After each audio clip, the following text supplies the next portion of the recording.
Registration form और phase 1 का form start हो चुका है। इसके 3 स्टेप होंगे, फेज़ 1, फेज़ 2, फेज़ 3। अपना पासवर्ड भूल जाता है तो फॉरगॉट पासवर्ड से अपना पासवर्ड रीसेट कर सकते हैं। यदि आपके पास अगर बैंक अकाउंट नहीं है तो पेरेंट्स का आप डाल सकते हैं, लेकिन अपनी बैंक डिटेल डालें तो ज़्यादा बेहतर रहेगा। अगर कोई दिक्कत आ रही है आपको फॉर्म फिल करते हो तो आप मुझे कमेंट करके भी बता सकते हैं। मैं आपको कमेंट रिप्लाई करने की कोशिश करूँगा ताकि आपके फॉर्म में कोई दिक्कत ना आए। 10th की marksheet date of birth certificate के लिए अपलोड होती है। 10th की मार्कशीट अगर आपके पास पासिंग सर्टिफिकेट है उसका तो वो भी आप अपलोड कर सकते हैं, क्योंकि उसमें डेट ऑफ बर्थ लिखी होनी चाहिए बस। हेलो फ्रेंड्स, आई होप आप सब ठीक होंगे। जैसा कि आप सबको मालूम है, डीयू का CSAS पोर्टल यानी जहाँ से डीयू का अपना फॉर्म फिल करेंगे आप, वो स्टार्ट हो चुका है। यानी डीयू का रजिस्ट्रेशन फॉर्म और फेज़ 1 का फॉर्म स्टार्ट हो चुका है। इसके 3 स्टेप होंगे, फेज़ 1, फेज़ 2, फेज़ 3। तो ये आपको याद रखना है। फेज़ 1 में आपका रजिस्ट्रेशन और फुल प्रोसेस होगा। उसमें क्या क्या डॉक्यूमेंट्स की जरूरत पड़ेगी और कौन से डॉक्यूमेंट्स अपलोड करने की जरूरत पड़ेगी, तो सब आपको बता देता हूँ मैं। सबसे पहले आपको डीयू के CSAS पोर्टल पे जाना होगा। जैसे यहाँ पे मैं CSAS पोर्टल पर हूँ, यहाँ देख लीजिए। आप गूगल पे जाके आपको डीयू CSAS 2024 ये सर्च करना है। उसके बाद UGadmission.gov.ac.in पहला पोर्टल जो है, इस पर आपको क्लिक करना होगा। आप डायरेक्ट इसकी ऑफिशियल वेबसाइट पे पहुंच जाएंगे जहाँ से आपको फॉर्म फिल करना है। यहाँ आने के बाद आपको सबसे पहले अपना न्यू रजिस्ट्रेशन पे क्लिक करना है। फिर यहाँ पे अपना CUT एप्लीकेशन नंबर, याद है आपने CUT का फॉर्म फिल किया होगा, पेपर दिया होगा। CUT का एप्लीकेशन नंबर यहाँ पे डालना है, डेट ऑफ बर्थ डालना है अपनी, और फिर कैप्चा डालने के बाद रजिस्टर पे क्लिक करके एक OTP जनरेट होगा जो आपके मेल और मोबाइल नंबर पे जाएगा। उस OTP के डालने के बाद उसे सबमिट कर देना है। सबमिट करने से पहले आपने पासवर्ड क्रिएट किया होगा। पासवर्ड क्रिएट यहीं पे वो पासवर्ड लगेगा, CUT का एप्लीकेशन नंबर लगेगा, पासवर्ड लगेगा। और अगर गलती से कोई अपना पासवर्ड भूल जाता है तो फॉरगॉट पासवर्ड से अपना पासवर्ड रीसेट कर सकते हैं। नया रजिस्ट्रेशन है तो यहाँ पे भी लिंक है और यहाँ पे भी लिंक है। आपको डॉक्यूमेंट्स क्या क्या लगेंगे उसके बारे में देख लेते हैं। यहाँ आ गए हम। आपको 10th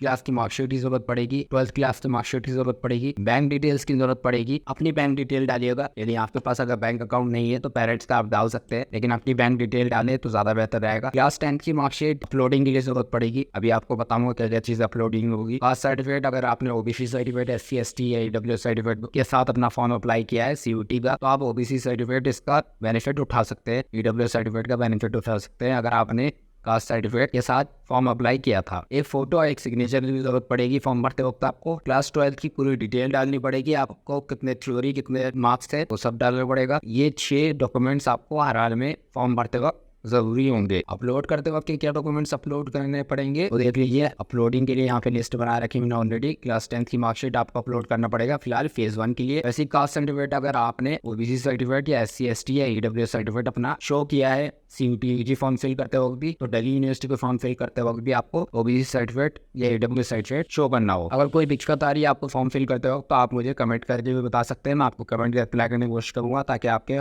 फॉर्म में कोई दिक्कत ना आए। फोटो और सिग्नेचर भी आपका अपलोड होगा, तो फोटो और सिग्नेचर बेहतरीन सी फोटो और सिग्नेचर की फोटो क्लिक करके उसे अपलोड कर दे। 10th की marksheet date of birth certificate के लिए अपलोड होती है। 10th की मार्कशीट अगर आपके पास पासिंग सर्टिफिकेट है उसका तो वो भी आप अपलोड कर सकते हैं, क्योंकि उसमें डेट ऑफ बर्थ लिखी होनी चाहिए बस। और 10th की मार्कशीट भी अपलोड कर सकते हैं क्योंकि उस पर भी डेट ऑफ बर्थ लिखी होती है। अगर किसी के मार्कशीट पर डेट ऑफ बर्थ नहीं लिखी हो, सर्टिफिकेट पे लिखा हो तो सर्टिफिकेट ही अपलोड करें, और किसी के सर्टिफिकेट पे डेट ऑफ बर्थ नहीं लिखी हो उनकी मार्कशीट पे लिखी है तो मार्कशीट अपलोड करें। इस बात का ख्याल रखें, वो मार्कशीट से डेट ऑफ बर्थ को वेरीफाई करने के लिए मांग रहे हैं। बाकी 12th के जो सब्जेक्ट आपने पढ़े हैं फॉर्म फिल करते हो इसका ध्यान रखें। जो आपने जितने भी सब्जेक्ट पढ़े हैं, चाहे एक्स्ट्राज में पढ़े हों यानी 6 सब्जेक्ट से आपने 12th पास किए तो उसकी भी डिटेल आपको जाएगी। थ्योरी और प्रैक्टिकल दोनों के मार्क्स जाएंगे। प्रैक्टिकल हो या असाइनमेंट जो आपको इंटरनल मार्क्स मिले थे उसके भी जाएंगे नंबर। तो अलग अलग करके आपको पूरा फिल करना है, ध्यान से फिल करना है। याद रहे ये सिर्फ फेज़ 1 है, इसका फेज़ 2 भी आएगा जिसमें मैपिंग होगी, सब्जेक्ट मैपिंग। यानी अगर क्लास 12th में आपने जो सब्जेक्ट पढ़े हैं और दिल्ली यूनिवर्सिटी में एडमिशन लेना चाहते हैं, दिल्ली यूनिवर्सिटी का BA जनरल सब्जेक्ट छोड़कर जो बैचलर ऑफ आर्ट्स है डायरेक्ट BA प्रोग्राम वाला, उसे जनरल कहें या प्रोग्राम कहें ये आपकी मर्जी है। अलग अलग यूनिवर्सिटी में अलग अलग नाम से जाना जाता है। उस सब्जेक्ट को छोड़ के अगर आप किसी ऑनर्स सब्जेक्ट में एडमिशन लेना चाहते हैं तो उसके लिए आपको 3 डोमेन और 1 लैंग्वेज फिल करना कंपलसरी था। अगर आपने CUT UG में ये 4 सब्जेक्ट फिल किए हैं, यानी 1 लैंग्वेज इंग्लिश या हिंदी या उर्दू और 3 डोमेन सब्जेक्ट फिल किया है जो आपने क्लास 12th में पढ़ा था, तो आपको इस फॉर्म को फिल करने का फ़ायदा होगा।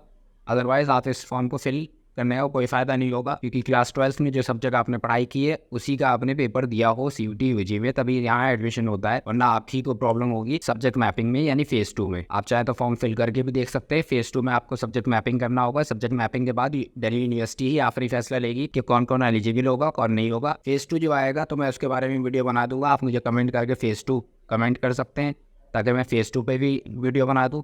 आपको अच्छे से समझ में आया फेज 2 में कैसे कैसे क्रिएट होते हैं मामले। फेज 2 के बाद फेज 3 आपका डायरेक्ट फीस सबमिशन आएगा, यानी आपको एडमिशन मिल चुका होगा, आपको पेमेंट करनी होगी डॉक्यूमेंट वेरिफिकेशन के बाद या उससे पहले भी। वो जैसे जैसे फॉर्म आगे बढ़ेगा वैसे वैसे आपको बता सकता हूँ। अगर फॉर्म भरते वक्त आपको कोई भी दिक्कत आती है, कोई भी परेशानी होती है, आप मुझे कमेंट करें, वीडियो को ज़्यादा से ज़्यादा शेयर करें, वीडियो को लाइक करें। आपके सामने सारे डॉक्यूमेंट्स की लिस्ट मैंने बता दी है। जैसे आप रजिस्ट्रेशन करेंगे, रजिस्ट्रेशन के बाद आपके नॉर्मल आपकी इन्फॉर्मेशन होगी, नाम, father name, mother name, date of birth, father occupation, mother occupation, bank details आएगी, आपकी बैंक डिटेल्स फिल करनी होगी, कास्ट सर्टिफिकेट, अगर आपने कास्ट सर्टिफिकेट अपना अपलोड किया ओबीसी, एससी, एसटी, ईडब्ल्यूएस, तो ये याद रहे कास्ट सर्टिफिकेट में आपका 1 अप्रैल के बाद का आपसे कास्ट सर्टिफिकेट मांगेंगी, यानी जिनका इस साल ही ओबीसी बना है 1 अप्रैल के बाद, तो वो लोग तो फिल कर देंगे। वरना हर साल रिन्यू होता है ओबीसी का सर्टिफिकेट। अगर दिल्ली से है तो एनसीएल के नाम से सर्टिफिकेट बनता है एक, जो आपको बनवाना होगा और उसे अपलोड करना होगा। और कहीं और किसी और स्टेट से आप बिलोंग करते हैं, सेंट्रल लेवल का आपको ओबीसी बनाना होगा और उसे रिन्यू करके अपलोड करना होगा। यानी इसमें मुझे जहाँ तक अंदाजा है 1 अप्रैल के बाद का ही ओबीसी मांगा जाएगा। 1 अप्रैल से पहले का अगर ओबीसी मांगते हैं तो आप बेझिझक अपना ओबीसी पिछले साल का ही 2023 का अपलोड कर सकते हैं, लेकिन इसमें 1 अप्रैल के बाद का ही मांगेंगे क्योंकि ये नए रूल्स में पिछले साल ही लागू हो गया था। इस साल भी शायद ऐसे ही कुछ हो। बाकी और कोई भी दिक्कत होती है आप कमेंट करें, बेझिझक कमेंट करें, आपके सवालों का जवाब आपको कमेंट में ही मिल जाएगा। ऐसी और भी वीडियो मैं आपके लिए लाता रहूँगा। चैनल पर नया आया तो चैनल को सब्सक्राइब और लाइक करना बिल्कुल ना